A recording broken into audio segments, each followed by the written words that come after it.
Assalamualaikum warahmatullahi wabarakatuh. Halo Sobat Salsa, Sobat Salatiga, sehat bertemu lagi bersama saya Hana sebagai host dan narasumber kita Dr. Gigi Rita dalam kegiatan Infus.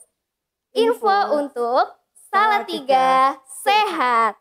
Topik kali ini adalah tentang kesiapsiagaan menyambut Idul Fitri 2024. Di sini kita sudah kedatangan tamu yaitu dari Subkoordinator Pelayanan dan Pembiayaan Kesehatan. Selamat pagi Ibu Dr. Gigi Rita Widya Septriana. Selamat pagi Mbak Ana. Apa kabar nih Bu? Puasa lancar? Alhamdulillah sehat-sehat semua. Alhamdulillah sehat. Sebelum kita mulai, ini ada hasil data dari Kompas, yaitu berdasarkan hasil survei Badan Kebijakan Transportasi Kementerian Perhubungan bahwa prediksi jumlah pemudik sebanyak 193,6 juta orang di tahun 2024, di mana sebanyak 31,8% atau 61,6 juta orang akan mudik ke Jawa Tengah. Nah, bagaimana antisipasi dari Dinas Kesehatan Kota Salatiga dalam menghadapi arus mudik tahun ini? Apa saja kesiapsiagaan yang akan dilakukan oleh Dinas Kesehatan Kota Salatiga?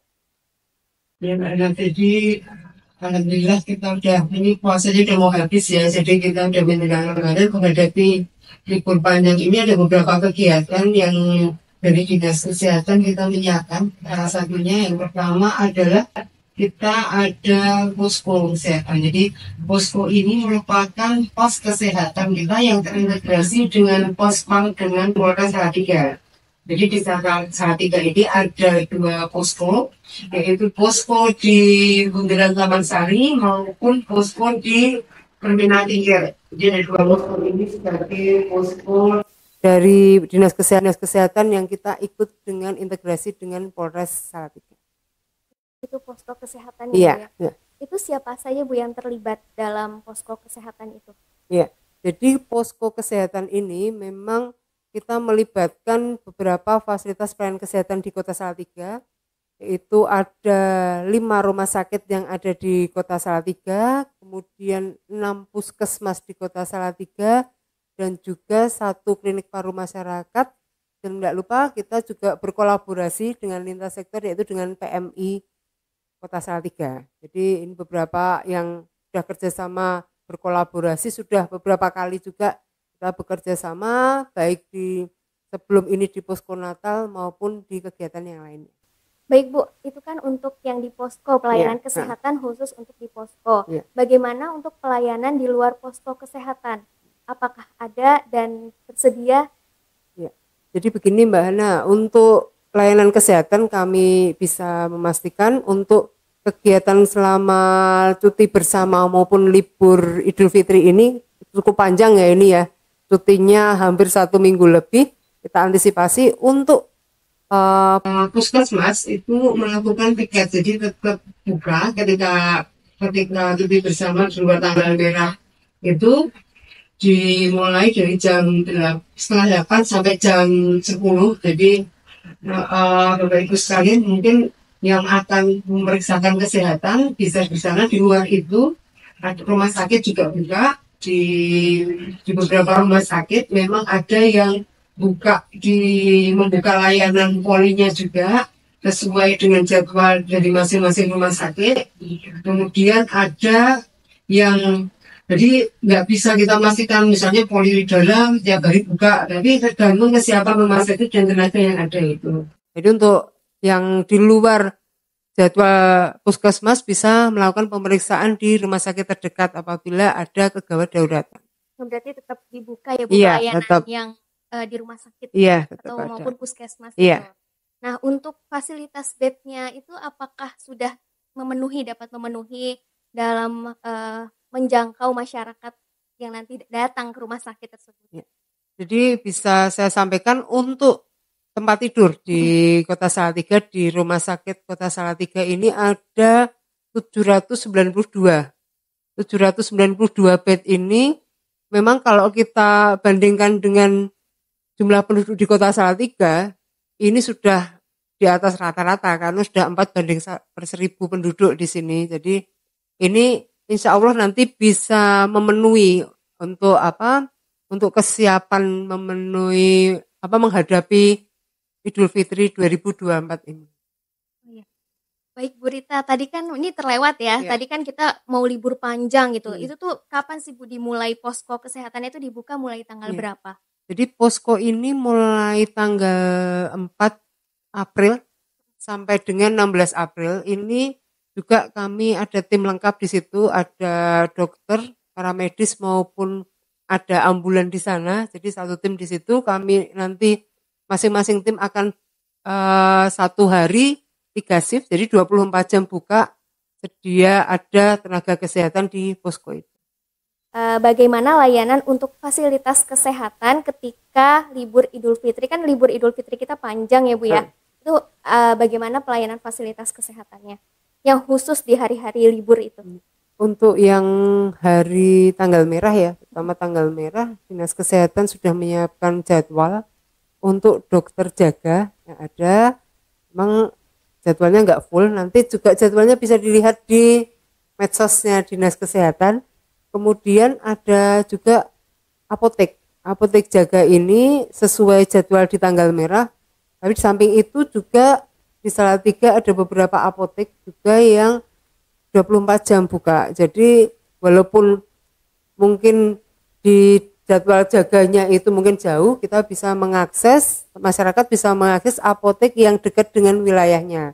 24 jam ini kebetulan di Kota Salatiga ada 4 apotek juga. Jadi ini sekedar info juga, di luar Idul Fitri ini juga bisa mengakses apotek yang dekat dengan kediamannya. Kalau kita lihat yang ada, bisa saya sampaikan di sini ya, kalau apotek 24 jam ada di Kimia Farma, ini masuk di wilayah Kecamatan Sidomukti di perkotaan. Kemudian ada di Apotek K24 di Jalan Kartini, ini di wilayah Kecamatan Sidoarjo. Kemudian Apotek K24 di sebelum exit Tingkir, ini masuk di Kecamatan Tingkir. Jadi teman-teman, jika ingin mengetahui jadwal dokter jaga dan apotek jaga, teman-teman bisa melihat jadwalnya di media sosial Dinas Kesehatan, ada Instagram dan Facebook, serta Twitter. Baik Bu Rita, tadi kan persiapannya sudah ada posko kesehatan ya. Untuk selain posko kesehatan, kegiatannya dari Dinas Kesehatan Kota Salatiga itu ada apa lagi? Ada banyak Mbak. Oh ada banyak, iya apa aja tuh Bu? Iya, jadi untuk menghadapi Idul Fitri selain posko, ada yang pertama kita ada pengawasan keamanan pangan. Jadi menjelang Idul Fitri ini tentunya kan kita harus waspada ya, banyak juga makanan-makanan dijual di supermarket maupun di beberapa di jajanan-jajanan usaha takjil. Jadi Dinas Kesehatan sudah antisipasi ada beberapa kegiatan. Yaitu yang pertama ada inspeksi keamanan pangan, ini sudah dimulai dari tanggal 7 Maret. Ada 3 kegiatan. Tanggal 7 Maret ini inspeksi dengan jejaring keamanan pangan daerah.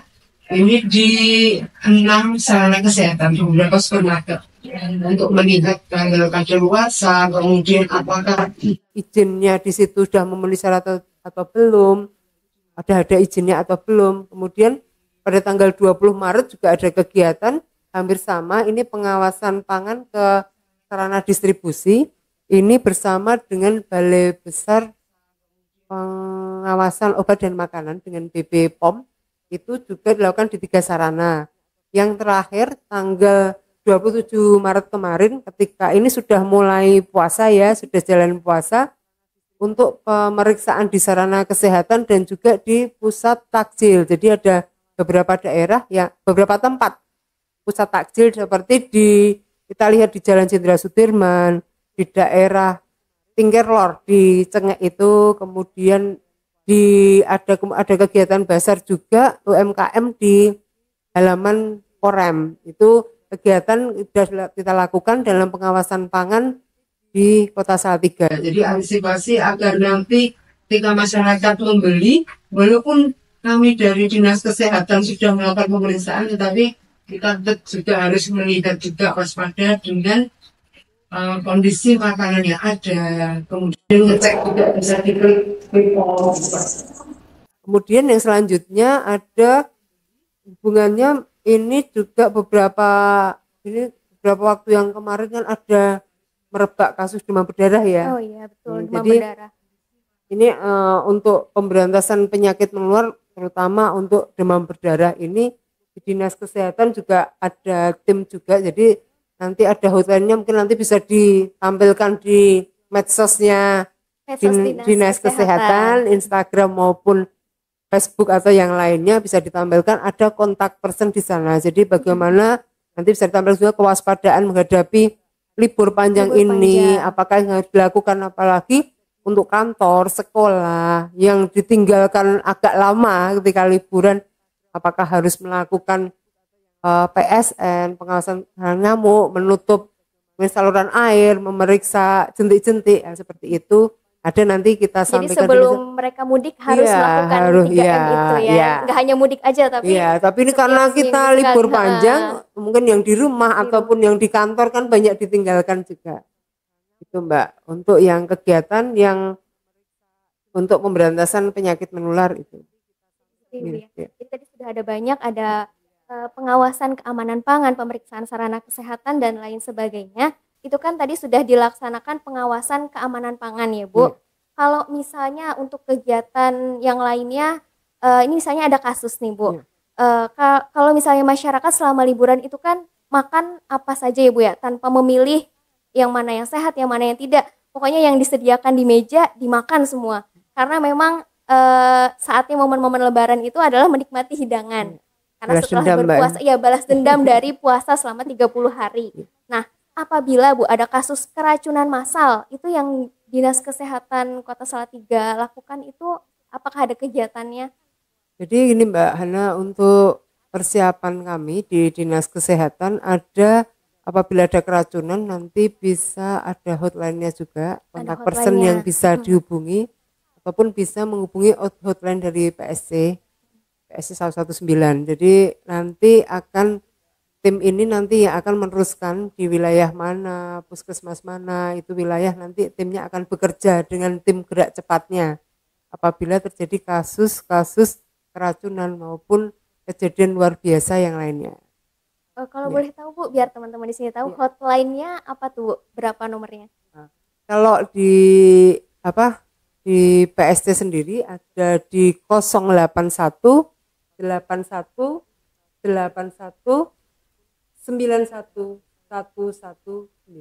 Jadi ini bisa, mungkin masyarakat yang akan mengakses apa saja, walaupun mungkin tidak menyimpan kontak person masing-masing dari beberapa kegiatan yang ada di DKK, bisa menghubungi di call center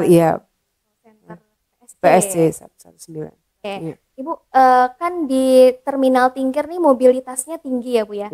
Antara pemudik dan pengemudi. Bagaimana Dinas Kesehatan Kota Salatiga untuk meningkatkan atau untuk menjaga-jaga agar para pemudik ini sehat dan kegiatan mudik ini berjalan lancar? Untuk kegiatan ini dimaksudkan karena mobilitas pemudik ini, karena mereka berpindah satu tempat ke tempat yang lainnya menggunakan angkutan umum. Untuk antisipasi ini, angkutan umum kita pastikan untuk diperiksa supirnya. Jadi ada beberapa kegiatan ramcek, kita kerjasama Dinas Kesehatan dengan Dinas Perhubungan, Kepolisian, dan Terminal Tingkir untuk melakukan pemeriksaan kesehatan pada pengemudi. Tujuannya apa? Jadi ketika mereka membawa pemudik ini, ketika drivernya, sopirnya jadi itu sehat, aman ya. Jadi para pemudik juga merasa aman karena sudah terverifikasi sehat. Ya, betul Mbak Ana. Jadi betul. Di kegiatan ini sudah dimulai kemarin tanggal 1 April. Ada pemeriksaan. Hari Senin ya. Iya, hari Senin di Terminal Tingkir, yaitu pemeriksaan kesehatan.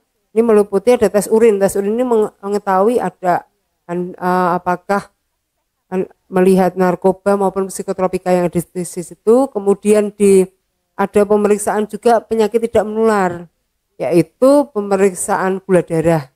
Pemeriksaan gula darah ini juga kita melihat nanti bagaimana kadar gula darah sopir ini, apakah layak atau tidak mereka nanti resume dari pemeriksaan ini, apakah layak atau tidak untuk menjalankan armadanya gitu. Jadi banyak ya Bu ya yang Iya. tesnya. Iya, tes termasuk ada kesehatannya. juga tes buta warna Oh, juga ada tes buta untuk warna. apa? Takutnya nanti Apa? misalnya di jalan nggak bisa membedakan mana lampu merah, hijau, Iya, kuning bisa ya, Bu. ya. Jadi itu ada apa? Tensi juga, tensi. Jadi nanti dari driver itu nanti mendapatkan buku saku juga. Nanti di situ layak atau tidak. Jadi dari dokter nanti yang menyatakan apakah layak atau tidak untuk menjalankan armadanya sebagai driver itu. Tadi kan banyak ya Bu pemeriksaan kesehatannya. Nah, untuk tempatnya nih Bu, selain di Terminal Tingkir mungkin ada tempat lain lagi untuk pemeriksaan kesehatan khusus pengemudi ini? Ya, jadi itu tanggal 1 di Terminal Tingkir, tanggal 3 kami melakukan pemeriksaan kesehatan di PO Safari. PO Safari. Iya, di dekat Terminal Tingkir juga sebenarnya itu. Tapi Kegiatannya sama untuk menjaring juga karena lebih terlokalisir ya. Di situ ada beberapa kemarin yang bisa sekitar 60-an juga kita mendapatkan hasil pemeriksaan dari driver yang ada di situ. Jadi untuk di terminal kan kita menunggu ya, kalau di situ sudah dikumpulkan, jadi kerjasama dengan sudah PO, dijemput iya bulannya, lebih enak ya. Kalau menunggu kan nggak enak ya, Bu, Iya. ya. Bikin buang-buang waktu. Iya, alhamdulillah ada yang mau bekerja sama dengan kami Dinas Kesehatan. Berarti 2 ya Bu ya, tadi Iya. Terminal Tingkir dan di PO Safari. Iya, betul. Oke, baik Bu Rita, tidak terasa kita sudah di penghujung acara nih, kita sudah berbincang-bincang. Boleh dong Bu pesan-pesan untuk masyarakat terkait tips mudik yang aman dan sehat. Jadi untuk pemirsa semua, apalagi ini untuk pemudik di Kota Salatiga ya, yang pertama untuk menjaga stamina-nya tetap bagus, konsumsi makanan juga tetap harus kita atur, banyak makan sayur dan buah. Biasanya kalau udah lupa diri ya setelah puasa begitu Lebaran. Kemudian yang kedua, jangan lupa membawa obat-obatan pribadi selama mudik. Ini walaupun tadi sudah disampaikan ada apotek, tetapi paling enggak berjaga-jaga juga ya. Ini yang ketiga, sebelum berangkat mudik ada baiknya kita juga melakukan pemeriksaan kesehatan, cek kesehatan dulu. Cek kesehatan bisa kita ke fasilitas kesehatan maupun kita bisa menilaikan kesehatan diri kita sendiri, kemampuan kita. Yang terakhir, akan lebih baik mudik dalam keadaan sehat. Tentunya mudik yang sehat, ketika kita sehat membawa hati juga bahagia. Betul. Tujuan mudik kan bahagia, ketemu dengan sanak saudara dan teman-teman semua. Jadi kalau sehat semua nanti bisa semua ditemuin semua. Iya, betul.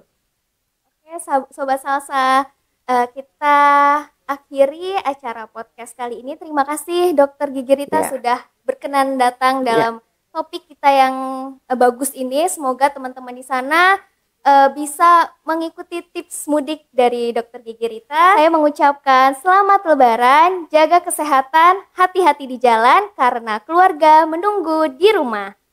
Oke, jika Sobat Salsa mengalami kegawat daruratan, Sobat Salsa bisa menghubungi hotline 081 8181 91119. Ke pasar beli ketan. Bersama adik naik delman, mari jaga diri dan kesehatan untuk mudik ke kampung halaman. Saya Hana, saya pamit undur diri. Sampai jumpa di podcast berikutnya. Wassalamualaikum warahmatullahi wabarakatuh.